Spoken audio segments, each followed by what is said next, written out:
Hi అండి అందరికీ. నేనైతే ఎవ్రీ అమావాస్యకి మా పూజ గది మొత్తం క్లీన్ చేసేసుకొని మా ఇంట్లో ఉన్న లక్ష్మీదేవికి అయితే ఇలా అభిషేకాలు చేసేసుకుంటాను. ఎందుకు ఈ వీడియో చూపిస్తున్నాను అంటే, మనలో ఉన్న ఒక అపోహ ఏంటి అంటే అమావాస్యకి క్షుద్ర పూజలు చేస్తారు కదా, అమావాస్య క్షుద్ర పూజలకి కేర్ ఆఫ్ అడ్రస్ అని. అలా ఏం కాదండి, అదంతా ఒక మనలో ఉన్న నానుడి మాత్రమే.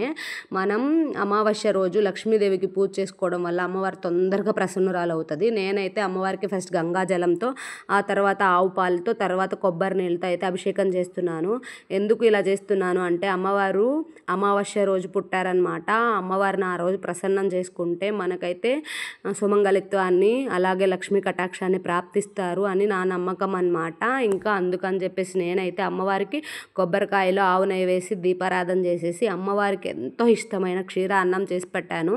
ఎందుకు అంటే లక్ష్మీదేవి క్షీర సముద్రుడి కూతురు కాబట్టి అమ్మవారికి క్షీర అన్నం అంటే చాలా ఇష్టం అన్నమాట. ఇంకా చేసేసి అమ్మవారికి ప్రసాదంగా పెట్టేసి నేనైతే పూజ అయితే ఇలా కంప్లీట్ చేసేసుకున్నాను. నా సబ్స్క్రైబర్స్ ఎవరైనా ఇలాంటి అపోహల్లో ఉన్నారా, వాళ్ళకి తెలియాలి అని అయితే నేను ఈ వీడియో పోస్ట్ చేస్తున్నాను. అంతే. మీకు నచ్చితే లైక్ చేయండి, షేర్ చేయండి, సబ్స్క్రైబ్.